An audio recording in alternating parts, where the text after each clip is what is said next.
Hi everyone, welcome to this session, this panel session, Tools for a Warming Planet, that is also art and artwork that you can visit at Santa Monica L'Educcio exhibition.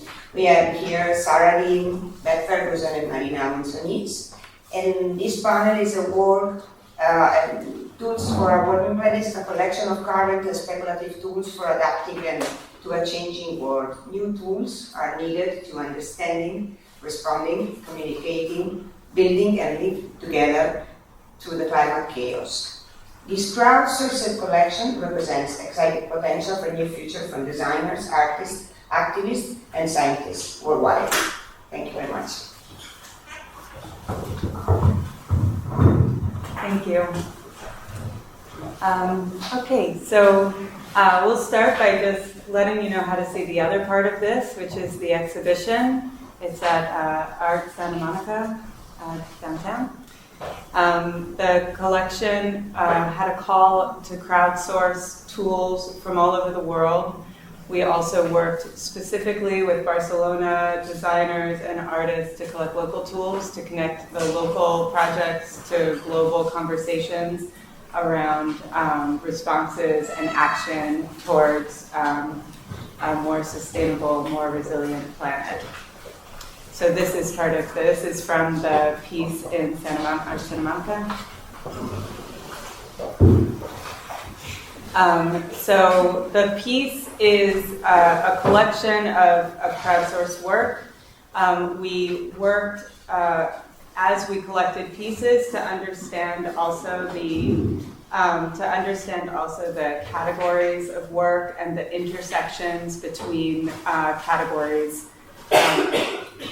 for this work. So including things like the future of health, the future of communication about climate, the future of food, the future of community resources and human rights in a time when more and more of us are going to be displaced and impacted.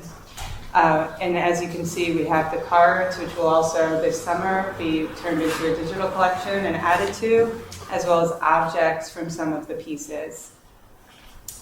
Here are two of the pieces as an example. On the left, Amy Balkin's projects of how and why to build a dike, which has information about the physical requirements for building sandbag dikes, as well as the psychological impacts and ways of processing disaster.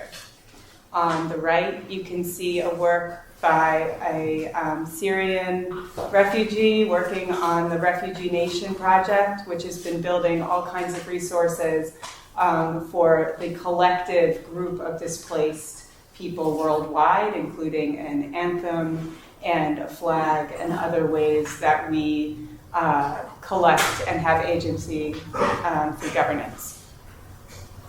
So for my talk, I'm going to focus on the question of communication. So disaster marks our landscape, and we always mark disaster in our landscape as well. So here are 4 examples of flood marking.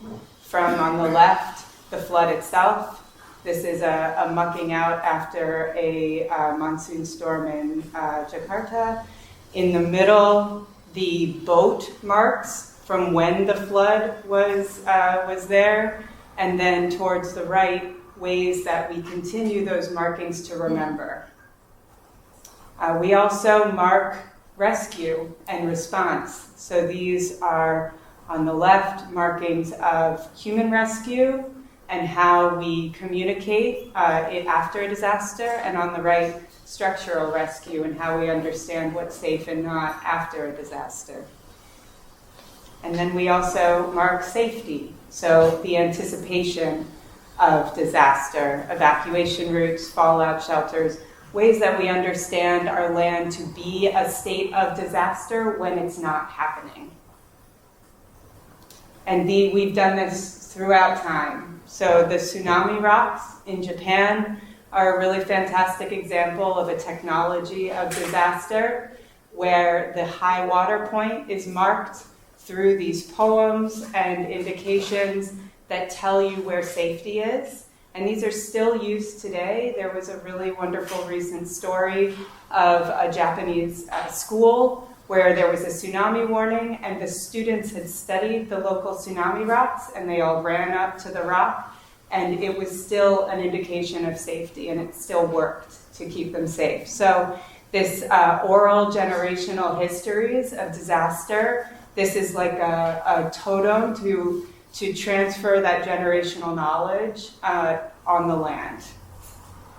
Similarly, in Europe, the hunger stones are an indication of drought. And so when these are exposed by rivers, you get the stories of past droughts, and you get these indications of the suffering to come if the drought has gotten to a certain level. And just one more of the ancient ones, the Nilometers, which actually were a positive expression of flood, where the flooding indicated plenty and bounty and agricultural abundance for the next year. And so if these flood meters are built into the landscape, and when the flood was not enough in the flooding season of the Nile, they knew that the next year would be hard. And when it was high, they would adjust taxes based on the anticipation of next year's crops based on the floods. So what do we do now? So this is, and the extinction symbol is one of the tools in our collection. Using social media to create a global conversation around the ecological disaster and the sixth extinction. This is collecting questions of actual extinction with deforestation, with protest and action, and creating a global conversation that really brings all of these things together. Beth and I have worked for the last 5 years or so to try to get Unicode to adapt warming planet and climate change emoji for the same thing, that we need to be able to have a global conversation about climate change, and language is a hindrance to that global conversation in a social media context. And so by having pictures and emoji, which is the closest thing we have to a global language, we can transfer this knowledge of these local events and these global conversations together, and have an ongoing collection and archive, and also call to action around these items. This is an exhibit of a physical installation of that with physical stickers. So the last thing I want to talk about is my ongoing project with which I've been working on in the Bay Area, which is Climate Compass. And so these are two examples from here and from Lisbon of historic compass rose installations in plazas. And these are ways that we orient ourselves to the city. So the question that I've been asking is, how do we orient ourselves to a city that's not static, but that's in flux and changing? And when we talk to people anywhere about climate change, they start to think about their home and whether they are going to be wet, right? But a home is not a boat, right? A home is part of a city and a community. And so this question of, is my stoop wet, is one that gets asked a lot when you talk to people about climate change. But the question instead that I want to ask is, how do we understand our home to be the shared amenities and the commons of the city and the urban infrastructure of the city that we all use? And so how do we get a daily experience of that on the ground, right? How do we walk through the city and understand the impacts of what's to come outside of our private space? So I've been building these or installing these climate compasses using local data over about sea level rise over the next 100 years in places of collective use. The one on the left here is from an eco center on the Bay Coast in California, in San Francisco. The one on the right is currently installed at the patio in Art Santa Monica. And you can go see it and see what's going to happen on La Rambla. So the climate compass is all about the here and now. And so in terms of the here, like where am I? It orients you north, like the traditional compass rose. It orients you to the shore, to water, and it orients you to higher ground, to up, right? So it's kind of, how do we start to reframe how we orient through space? And then the when. When are we? And how do we orient ourselves through time? It's not something we're particularly good at as a species, to understand that if yesterday was okay and today's okay, that doesn't mean tomorrow's okay. Our pattern-seeking minds kind of betray us in this way. And so in terms of when, it's a timeline of the next 100 years. It's a change in the elevation to sea level over that time. It tells you at what point this striped area, at what point major storms will start to impact the area through flooding. And it tells you at what point annual storms and surges and king tides will start to impact the area. So it's not a matter of whether, but when, right? And so this is a way that we can orient ourselves and also hopefully start a conversation about that in our local communities with local information, which otherwise feels very abstract and hard to pin down. So this is the installation for La Rambla at Art Santa Monica. And then just the last thing is in the next year, I'm installing these all over the Bay Area at BART stations and the ferry building and areas of collection, both locally in your daily commute and people coming in and out of the city and tourists, but it's really focused on local day-to-day activity. And so you can see the different character that these take, as some will be impacted soon and some later. Some will be impacted by annual storms sooner, and some will be fine for a while. But it really starts a conversation, hopefully, as you move through the city, of the character of climate change and how we get to see it.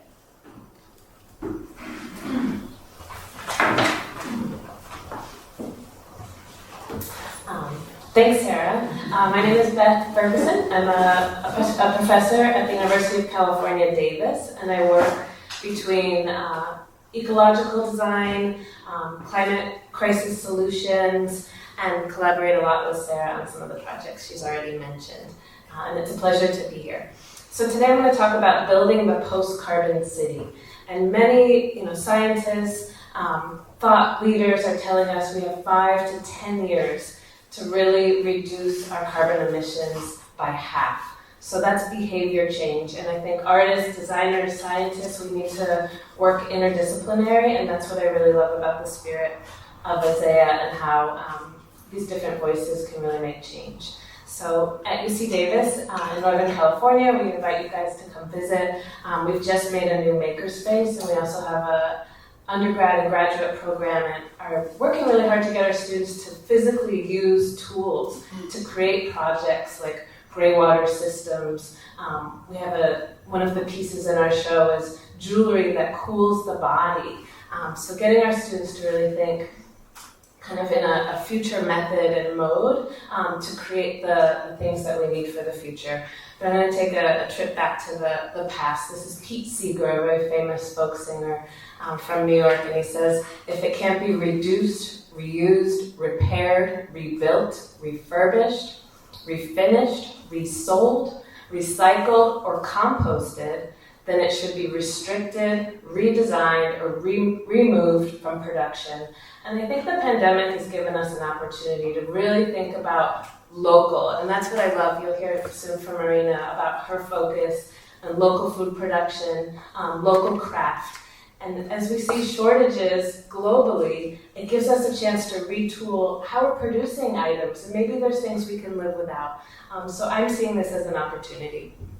And we need to consider the climate crisis not as something coming in 100 years, but something for a lot of the frontline communities is already being here.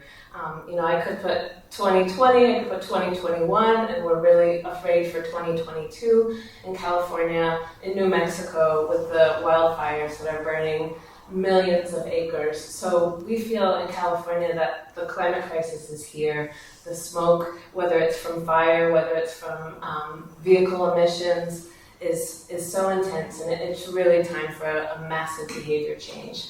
So my focus as a designer has been, I've really gravitated towards renewable energy and transportation. And the more I get excited about public transportation, you know, my colleagues have pushed me to, autonomous vehicles, electric cars, and like many of the keynotes here at ISEA have told us, we're running out of lithium for batteries. We don't have enough room just on the streets for everyone to have a personal sofa in a metal container moving through the city. So what I love about Barcelona is how awesome and quick the public transportation is and the wonderful bike infrastructure. But this is a graphic from about urban street space and limitation. So you can see in 1 hour, you can move 600 people through a city in a car. In 1 hour on a bike lane, you can move 7,500 people. And in 1 hour, you can move 9,000 people on a sidewalk. And then the real hero here is public transportation. You can move as much as 25,000 people in an hour. So when we start thinking about how to retool our cities, we need to make cities for people and not for cars. And that also has incredible health benefits of exercise and also joy. And I don't really need to say this to the folks of Barcelona because you have fantastic public space and plazas and places for seniors to cool and shade and tree canopies. But it's something we need to really rethink about the future of our cities, especially in the US. So my work, I get to think creatively about moving through cities. I work on solar charging stations that are the size of a bus stop, but they're off-grid and could be a point for people to gather when there's a power outage. They're off the grid, they have a battery system, and they can charge electric bikes, emergency vehicles, communication systems for when there are power outages. And unfortunately, we're seeing this all too common now with flooding that are catastrophic flooding in cities that are not planning for it, as well as power outages to prevent additional fires in areas. So I teach industrial design and sustainable design, and I have my students learn how to, I'm a designer and I'm not an engineer, but I think giving my students engineering skills, learning how to connect a solar panel to a battery, to an LED light, thinking about where do you put the solar panels? Can we design architecture to be solar panel ready and not plant trees in front of them and make sure they're at the right angle? So I've really seen my students make fantastic projects. So I collaborate with public utilities, with cities' Office of Sustainability. Right now I'm working with a public transit authority in the Bay Area with a focus in Oakland. We're working on a mobility hub, which is a place where we're using signage and gathering and renewable energy to charge electric bikes and scooters. Since 2018, micromobility, you guys have tripped over scooters, maybe you've taken a few rides on electric bikes. This kind of disruptive and sometimes uncomfortable mobility does help reduce vehicle miles traveled in independent vehicles. So I'm in favor of that, and I think it's also something we can push forward to get more private bike lanes, more safe pedestrian walking zones. So this is a year-long project I'm working with the Metropolitan Transportation Commission, who's funded 7 mobility hubs. But I think designers play a role in thinking about how can we move through the city in new ways. This is a European project where they're 3D printing light electric vehicles. So we don't need these huge armored Amazon trucks to move goods around, and I'm seeing that here in Barcelona. There's scooters and bikes moving things from A to B, so that's much lower carbon footprint. I also work on collective projects thinking about infrastructure as ecological, so not just doing what the US has done with the Army Corps of Engineers in the 50s of just making meandering beautiful rivers a straight line of rocks. Thinking about how can we use ecology, how can we use wetlands to soak up these extra storm surges so we have natural ecological engineering as a buffer. And I think that's really the future and really exciting. And I know that's a place where landscape architects, scientists, and engineers can collaborate and really encourage engineers to not overbuild these systems with steel and walls. And as we know from cities like Jakarta, you can't build a wall because the water's coming from the mountains from behind the city, and it's coming from the ground with inundation. So we did a project in New Zealand, I'll mention in a minute, where neighbors said if they dig a hole in their yard during high tide, that hole fills with water. So water is coming in every direction, and we need ways of communicating that. And this is a project we did during Earth Day, having kids use magic sand and 3D printed infrastructure to think about how to cross the river and really just understand our watershed and where water is coming from, and understanding how to be better stewards of our forests, to be, there's controlled burns of forests using indigenous practices. Sarah and I had the opportunity to spend a few months in the South Island of the city of Dunedin in New Zealand, and we work with community groups that showed us, you can see in the map, this blue area that was a former marsh that 100 years ago they put public housing there, and those are the neighbors that their properties are moldy and flooding. And when we got there, they told us, well, don't really mention climate change because people are sensitive. So we're in this really strange moment where it's taboo to mention that maybe we have communities that need to move upland or move, and that some of these cities that were built 50 or 100 years ago won't sustain sea level rise, or they're built in fire zones and canyons and should never have been there before. So that goes back to city governance and thinking about how can citizens and map makers and museums collaborate to make better plans going forward.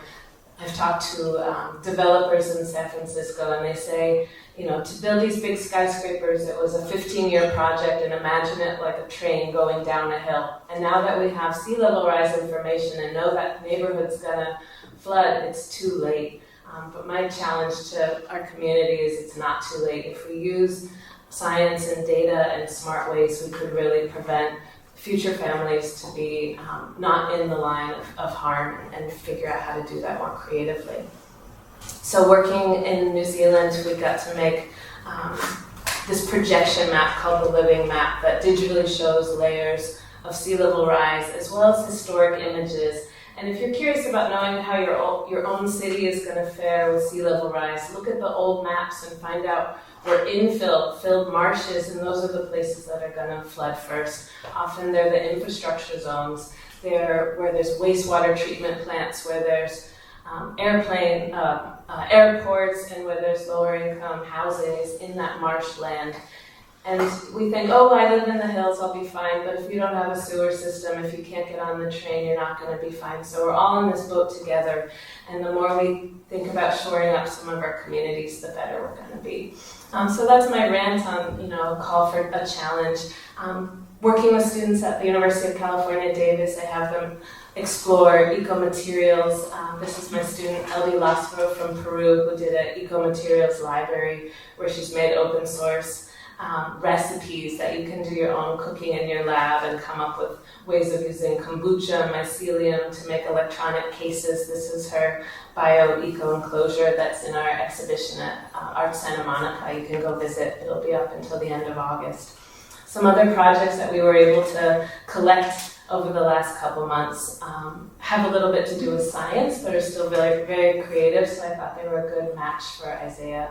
One is the ice spider that artist Cy Keener brought to New Zealand last summer, and he deployed with a drone about 27 of these spiders that have the ability to monitor where the icebergs were kind of floating away from the mainland. So bringing artists and scientists together to think about how can we communicate what's really happening.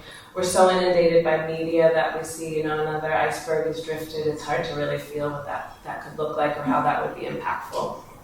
Another collaborator we've worked with is called the Living Data Pod, and we've worked with this scientific equipment called the Planktoscope, which is a low-cost plankton scope that you can see what the health of your water is in your area. So this is a crowdsourced project where they've sent these affordable plankton scopes to many parts of the world, even on boats and with sailors. And the plankton really tells the health of the ocean, and also they're starting to see microplastics in this ocean, and we know microplastics are showing up everywhere. So the more eco-material libraries we make, the more ways we avoid plastic in our future, the better the health of ecology in our bodies will be. So I'm going to pass the mic to our third presenter. Thanks. Okay. Thank you, Beth, and thank you, Sara. You're going to have to apologize my English because it's not very good, and I am also very exhausted, but I am the last one. Yes, my name is Marina, and I work in the interaction of art, politics, and cooking. I was invited to this project, Tools for a Warming project by Beth and Sara, and my function in this project that was already thought was to connect situated language, situated knowledge and situated practices in Barcelona with this archive that is an international archive. I think they asked me to do that because my practice is very I work with base place knowledge always, and I'm very base place in Barcelona. So yes, I work usually, as I said, with cooking and politics and art, and I work within the activist community in Barcelona, the ecologist, agroecologist community in Barcelona, a little bit of the arts too, and in different projects. Like I work, I am directing a project called La Cuina in the Contemporary Museum of Barcelona in the MACBA. That is a kitchen that is thought, is created in the context of the eco-social crisis. And we work in a work of, we work in this small community of 20 people. We've been there for 3 years. It's a project that is very unusual in a museum because it's very difficult to have in a museum a long-term project where people that is participating in a group can be for 3 years assisting to the same group. So that was like a challenge in the museum, and some people were like struggling to kind of have this base place practice in a museum, because usually all this language of participation and situated language blah blah is not very realistic, and is not very connected to the politics. Is usually a contradiction, I would say, no. So there are a lot of Barcelona is very kind of like progressive in its language, I would say, no? It's a little bit like a brand too, but then the practices, no, the real practices are different, no, from what is going on. And we have these very cool institutions that are almost hippie, and you read the titles and it's cool, but then the practice, no, the real practice, and I'm not saying in other places it could be worse, no, but the real practice is not very connected to the realities of the cities or to the realities of people that is really struggling, connected with social movements, etc. No, there is not a coherence, no. In this, we've been, and I've been talking a lot about that, like for 2 years, talking about the Anthropocene and the interspecies wall, and the life and the no life and the connected lives and all that, and doing like using this as a kind of hipster metaphor of, but actually, it's not a lot going on in the museums in terms of like doing real practices that are connecting, all these communities together in a way that is making sense, and like doing like real proposals of this, knowledge that is very, very deep and interesting and feminist, no? And it's inspiring, and yes, but this is not really working. So I think in La Cuina, we are trying, in the context of the museum and with the limitations of the museums and the restrictions of the museums, we are trying to have this community that is quite diverse with, its limitations, no? And we are like, now I don't know the word, cohabitar, no? Cohabiting, with different people, different ages. We don't have just artists. We have like very like famous poets from Barcelona with, I don't know, 50, 60 years old ladies that are in the bar, like stopping, like the saucios, like the or like people from very popular neighborhoods in Barcelona without formal education, and then like students and people doing PhDs in biomaterials of like wasted food, all this, we are doing it together, and we are like thinking, we are co-thinking the program. The program together with just two questions: is what would you like to share, what would you like to learn, and with that we are like creating a lot of like common language, circular language, and also tools and recipes. And I'm very anti-recipe person, but we are, I think, creating a lot of like tools too. This is in the context of the exhibition, the tools of a warming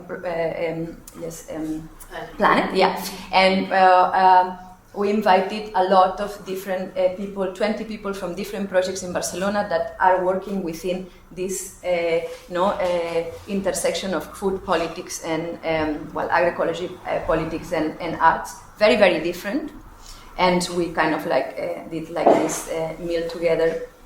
And this is one of the tools that applied, that is like this necklace, that is a necklace that with your body temperature in 2 days you can have your tempe. So it's like these beans, but the thing is, like, I found like this little problem to know that this is with soya beans. I say like, okay, let's do it with local lentils, So it's like my function is, I'm a kind of police that is all the time like, but make it, like agroecology, local, and stuff, yes. And yes, and we asked for these local beans, it's like black beans, and they did like for this meal this black bean, local agroecological, base place situated, and I say that we work with interaction, interaction too of base place knowledge, but displays knowledge. So tempe is not a traditional Catalan, as you know, a recipe, but this is not a problem. I mean, I don't put the tradition in a podium, in a altar. I think it's very important to know that we are diverse in origins, and there is a lot of people that is like displaced by force, and others not, that are coming with their language, and it's important to situate this language in a way that it makes sense in this, in our ecosystems, in our city, in our place. So I really like this dialogue, and having always in consideration to the difficulties of doing this, these processes, because there are a lot of things that are interacting, like social class, privileges, race, gender. So this is always in the conversation, but we are evolving together.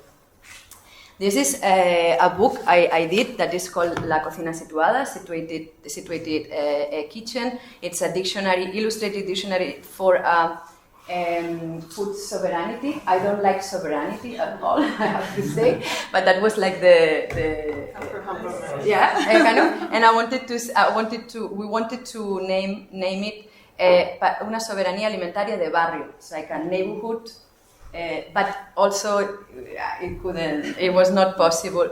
But this is like, I would say that this is like kind of like a tools for a warming planet, in the sense that there are like kind of 30 collaborations from a lot of different people, communities, activists, cooperatives, scientists, non-scientists, using like a very a language of the heart, no? Because I ask to them to please don't write in an academic way, to be able to kind of make it, no, accessible. And there are a lot of these base plays and displays language, you know, like recipes, like together. And this is like kind of like say bye to the genius, you know. It's like bye. We don't need you. I mean, if you want to be part of it, cool. But you are not the only one, and there is no way. And this is what I really like about this Tools for a Warming Planet, that it is not one man, you know, saying with one solution of what we are gonna do, because there is no one solution. And I think one of the commitments, no, that we have with this work, no, you know, with this warming planet, is to listen the different kind of like, you know, like proposals, and to connect these proposals that are gonna be diverse and have a conversation with them. So that was like kind of like the function of this book, that is also illustrated in a situated also way, because the woman who always draws with me, she comes to the places and writes, draws in the moment. And yeah, I'm not going to explain anything else about it, just to say that we are going to have a couple of more workshops in the context of the Santa Monica, and one is going to be about this fermented invasor crab that is like is a blue crab that is in the Delta del Ebre. It's a zone, you know, it's a delta in Catalonia with a lot of like ecological problems, but it's where we grow rice. And we are going to have a workshop of how to, with this crab, and also with mussels shells, how to do bioceramics. And we're going to have a conversation with different activists and actors of the territory that are going to explain the conflicts of them. And then we are going to have another one to recycle a bull from Collserola, because we have like pastors in Collserola, even though a lot of people don't know, but in the city we have pastors and we have these bulls. And actually these animals and this practice is very important, because we in terms of like climate resilience, no, and we are they throw out, I don't know, but one of the pastors throw out like 500 kilos a year, and we are going to use this bull and recycle this bull, and we are going to give different uses, and we are going to share different uses, and we are going to talk about this failed food system in Barcelona, in Collserola, in the world, you know, why not? But by making, through the oral history, through the different kind of, you know, like people together, and by making also things and having like artistic, creative initiatives. Thank you.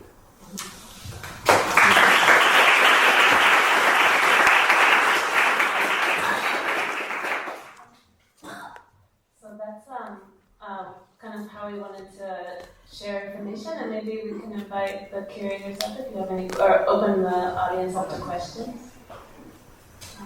I'll give that.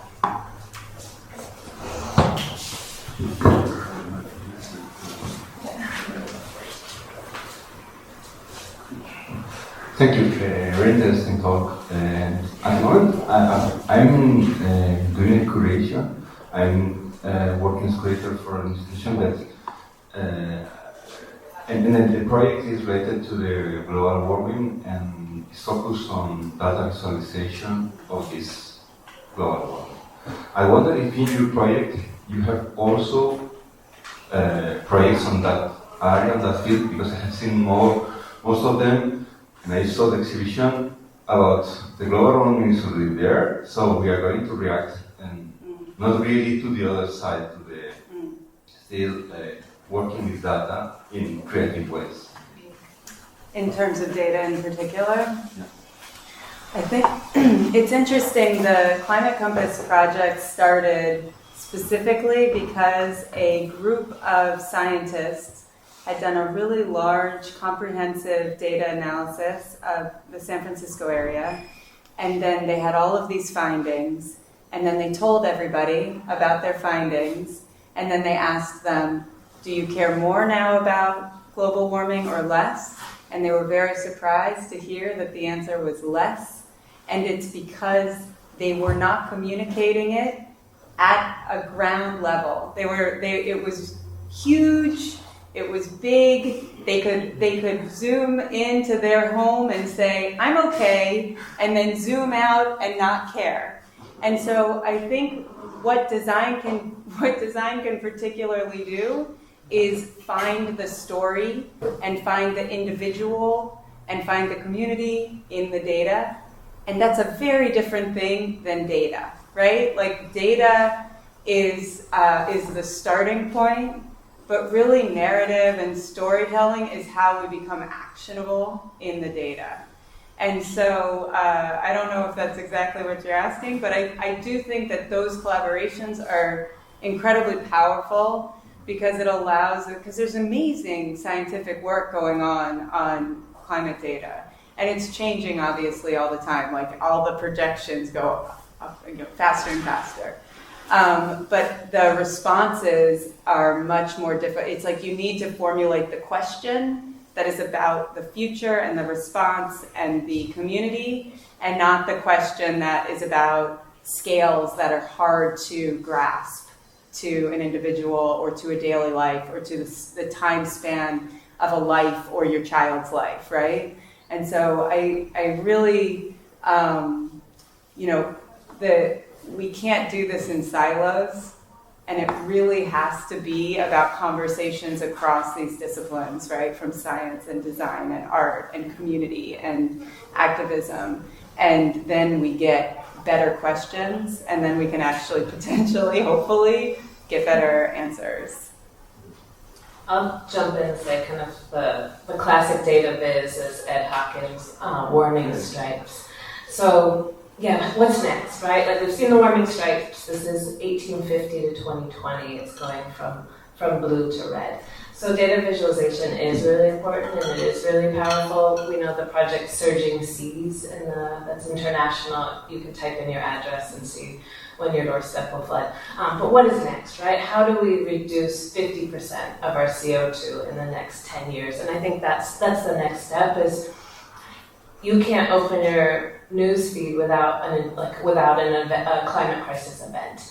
So now that we're moving through accepting climate crisis, it's time for active solutions we can do in a way that we feel like we're part of the solution and not contributing. And that's a real challenge. And I also say we can't shame each other because we have a lot of bad options, but it's the groundwork is creating good options. So.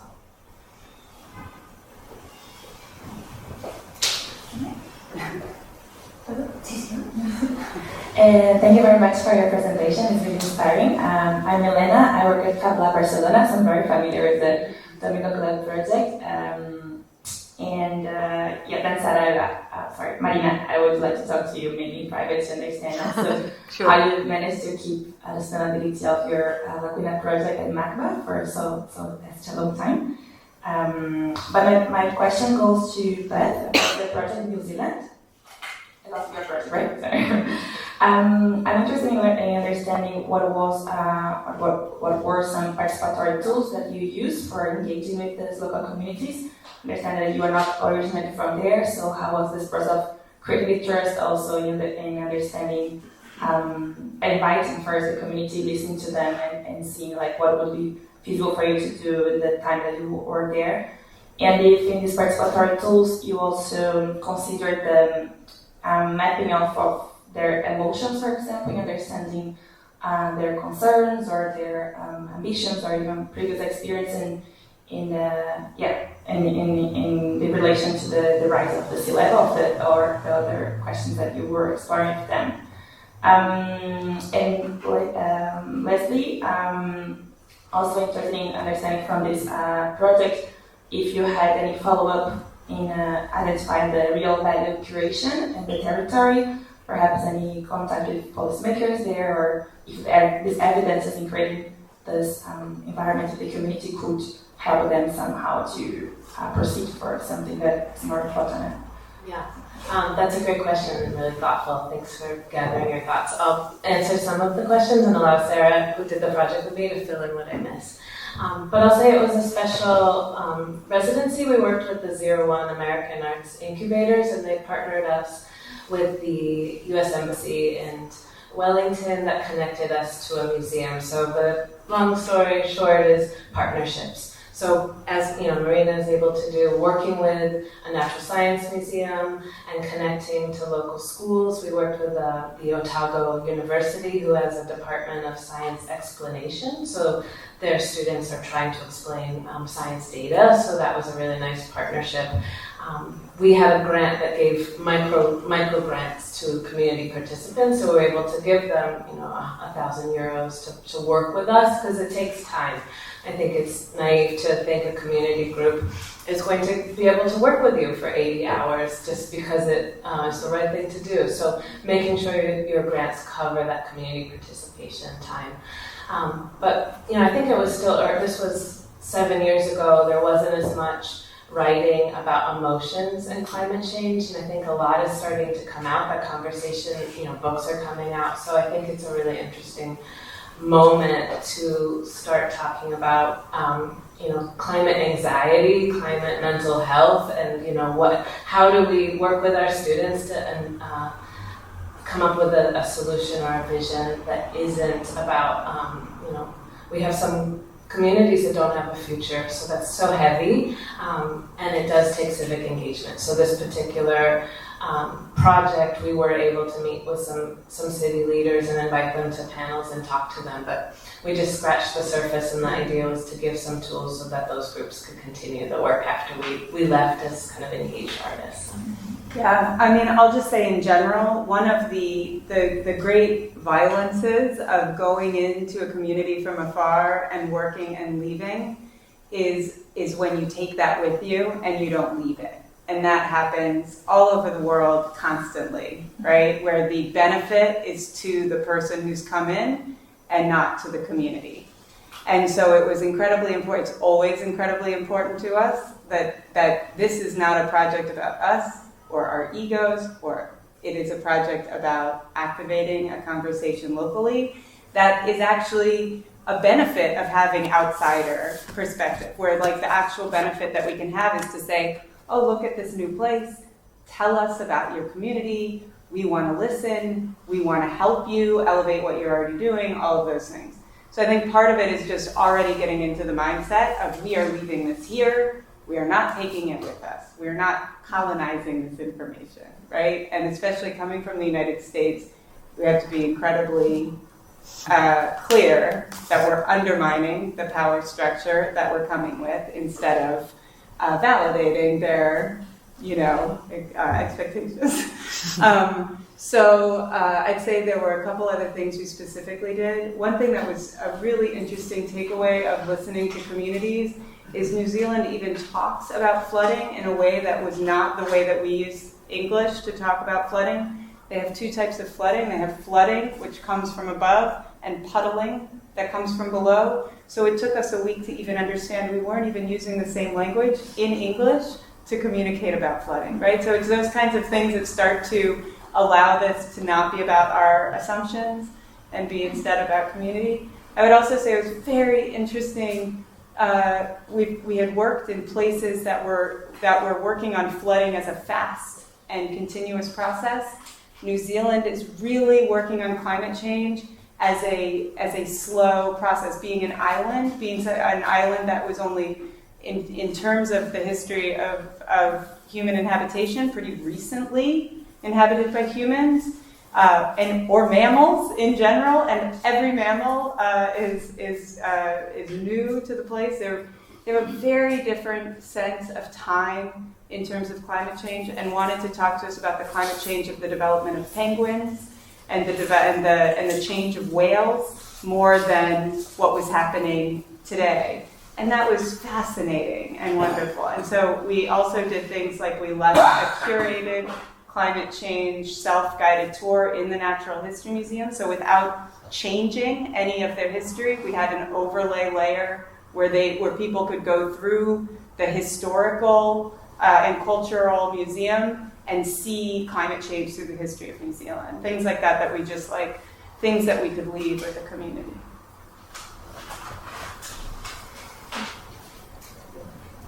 Thank you all so much. You made me want to cry because it's so wonderful that you're all involved in this. I'm grateful to learn.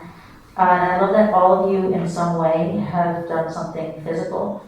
And you talk a lot about language and the importance of access through language. It's imperative.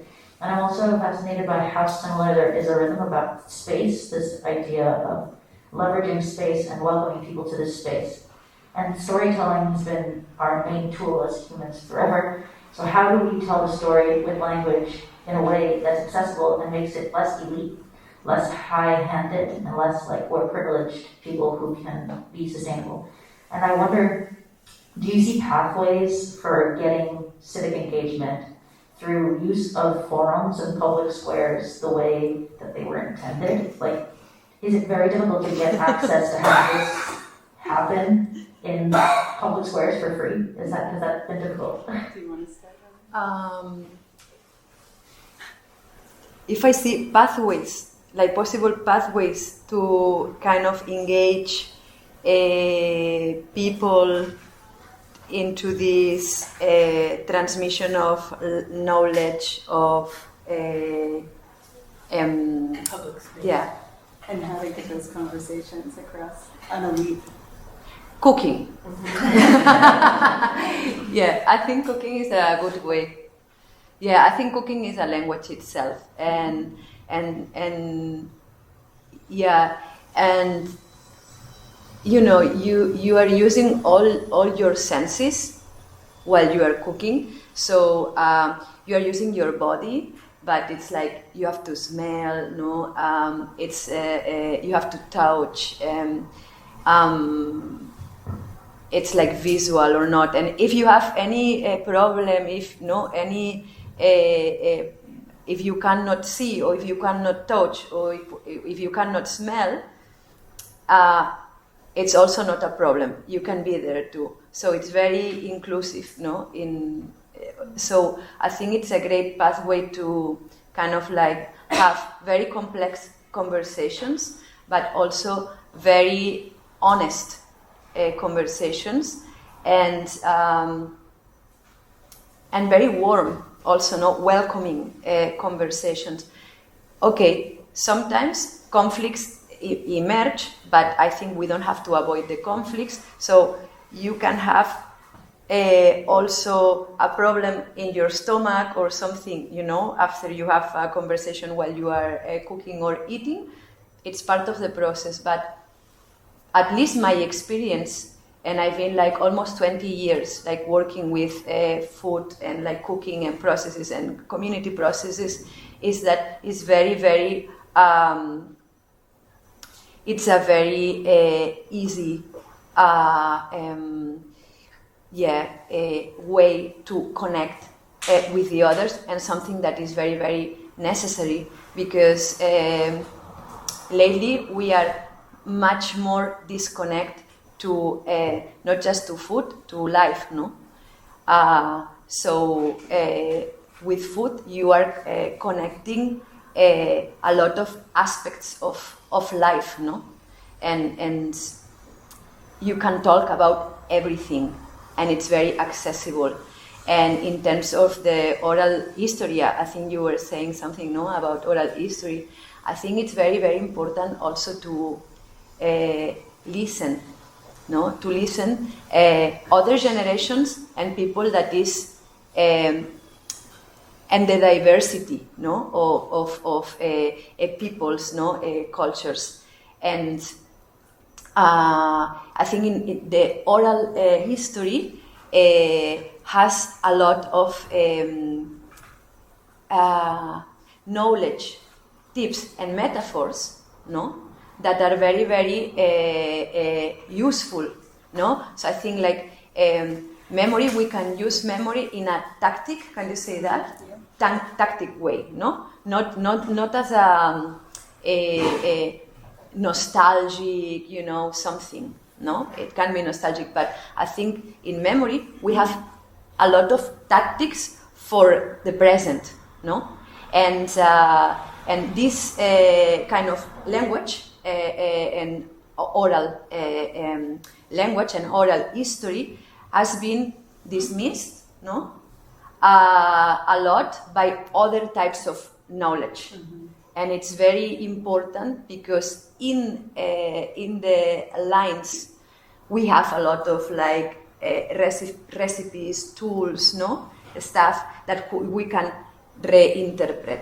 So, I don't know, I work with cooking and this is what I can say from my experience, no? Like being very base place myself, no? It's the answer I can say, but it works, and it works very well. Yeah, and I would say, I mean, and other things that Marina is saying here are about coming to people where they are and not bringing them to where you are, right? And I think cooking is such a direct way to do that. We eat, we share, we nurture each other. But I think to take that mentality to any kind of public engagement is incredibly important. Not to come thinking you are teaching, but learning, not to come to speak, but to listen, to give tools to elevate lots of voices around you. These are all really key. One of the tools coming from community organizing that I always think of as a designer is thresholds of engagement. At what point are you outside? At what point are you a little inside? And how are you making those thresholds of engagement as minimal as possible? When people set up community meetings at 7 p.m., they are excluding parents. They are excluding children. When they set them up on a Sunday morning, they are excluding people that want to be in church. The ways where, if they're setting up a meeting in a place that feels like a power dynamic, they're setting up a meeting in a police station, they're excluding people that feel vulnerable in a police station, right? So you're not thinking about your own relationships to a place, but you're trying to reduce the thresholds of participation for as many people as possible. And part of that also has to do with then who you ask and how you ask them to participate. Can you get communities to ask each other to participate? Can you get them to feel like it is their event? To me, the successful project is the one where the community does very unexpected things to it that I never would have come up with, because then it's not mine anymore. It's theirs, and that's success. If they feel like they have to be gentle with it, or that they would, if disturbing it ruins it, then it's mine still. And then to me, that's not a success. I'll just say 2 words, is trust, and finding a bridge person. So getting access to a school or a park or a museum is finding that bridge person, and then they're usually hungry for engagement activities. So that's a little bit of confidence and creativity, but I encourage you to try. Any other questions? I think it's very good what you just said, because I was thinking in like this deconstruction of this aesthetic language that is in culture and arts institutions and political institutions, that they are kind of like taking words that sometimes are grassroots, and we empty. No, we take all the power, no, off. Right. So I think we have to. I think it's a responsibility to kind of like step back, no, and kind of like be in a position of attention, no, put attention in what we are doing, because a lot of the times we are doing the opposite of what we are saying, no? So it's important what you just said, I think. I mean, and sometimes I am also like doing that. Yes. We all fall into Exactly. I'll just say something hopeful that the youth climate movement has given a lot of us hope that the young folks really get it. So just how can we support them, I think is really important. Hi, thank you for all the presentations and for all the discussion. I wanted to ask, after listening to all these relational advanced proposals that you're working on the environmental side and community side of them, I would like you to reflect about ISEA as a gathering after being participants of it, if it's possible. I mean, I don't know if we can speak for the whole conference. I'll just say how I think about technology and the role of experimentation and technology to build the future. And I mean, Beth and I live in San Francisco, in the Bay Area, so we have a lot of time to think about the role of technology to build or destroy the future. It's the local business. Here's what I would say. There's a way that we separate technology from its history. And we see new technology as new, instead of part of a lineage of ways of communicating, ways of collecting, ways of expressing ourselves. We see Twitter as a thing that never existed before rather than a new forum, right? That's incredibly dangerous. And because what it does is it removes the ability to be critical in terms of our agency, public and private agency, and the values of the system and the values of the future we want. But on the other hand, these are incredible tools that we have. And the question to me is always, how do our digital expressions and our wild, work on the fringes of what's new, how do they build and develop imaginations of the future? And that requires imaginations of the values that we want in our future. And so to me, the role that I would hope that a conference like ISEA would have is to build the possibility of wild imaginations of a very techno-advanced society that is deep-rooted in values that we want.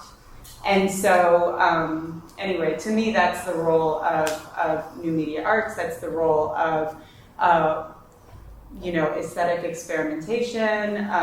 That's the role of civic engagement, is always to build new imaginations and not to see the present as an inevitability, right? I think I've been to ISEA in New Mexico. There was an ISEA called Machine Learning, and it was fascinating how people were situating the machine. There was one project from Mexico that the artist had built a space capsule that was on a railroad track that could go into abandoned territories in the countryside. So just the imagination got you to think really in new ways. And they weren't car designers, right? I think the role of artists to work across disciplines of engineering and digital ethics is really important. And, we have a lot happening with fake news and really messed up construed policies and how we're trying to equitably think about the future and post-COVID, and we're still in COVID. So I think the platform of ISEA to have those conversations across nations is really valuable. And I think, I saw the work respond to current times. And that's kind of the voice of the artist and why artists really need to have that updated dialogue of expressing the pain, suffering, and joys of society. So keep making dialogue and work and using your different tools, because all those types of tools connect with people in different ways. So that's my take. This is Marina's first time with ISEA. My time to be critical. Yeah. As always. Burn it all down, right? No, I think I have a a problem in general with this kind of like big events, but doesn't matter if it's the ISEA or the Architecture Biennale or the Forum or something or whatever, you know. I just think that usually is big amount of money, no, of budget when we have like needs, no. In the city right now is here, but it could be Mexico. I don't know about Mexico, but I know a lot of people struggling for very important, interesting projects, and they are not connected to that. And I think this is a pity. I think, and again with this language, no, and this aesthetics of the language that are not connecting with the realities, no, of the places. So I think, I don't know, I think there is a big responsibility of all to really try to make these connections from like the different places where we are. And I know people is doing it too, no, from like people who's organizing the exhibitions or the workshop. People do what they can, no, too. We cannot do. But in general, I find very problematic this kind of infrastructures, no, these structures. And even situating Barcelona in such a city attacked by college students and tourism. And Marina, I met Marina 15 years ago, and she has a beautiful project called Erased Geographies from her village of Barceloneta and many generations of fishing family members, and has done tours around Barceloneta where it has hotels in every direction for college students from the States to make sure some of that history is not erased. So the community arts and passion and activism, I think, is important to make sure that voice is represented in ISEA going forward. Yeah, and interact like all together is not like. I really think the power and the force is in the interaction, and it's in the constellation of knowledge, no, and yeah, like to kind of like create these spaces of connection. No? So it's not like we have to be out, or we have to be in. We have to be in, out together, no, and doing from different sides what we can do. You know, everyone and all together, I think so. And this community moves across platforms between digital, internationally connected, and Zoom chats. I've talked to people actually here with community digital arts groups that said during the pandemic they actually were way more globally connected. Actually, Camille here, who said her organization was more. They were locally connected before the pandemic, but now there's global voices. So that's actually kind of exciting. And how can we go forward with still continuing to bring global voices with these Zoom and digital platforms, but still engage locally? I think that's the next challenge. Any other questions? We're probably at time. Is that right? Yeah. Perfect. Well, we're happy to chat, and thank you so much for spending the last hours of ISEA with us.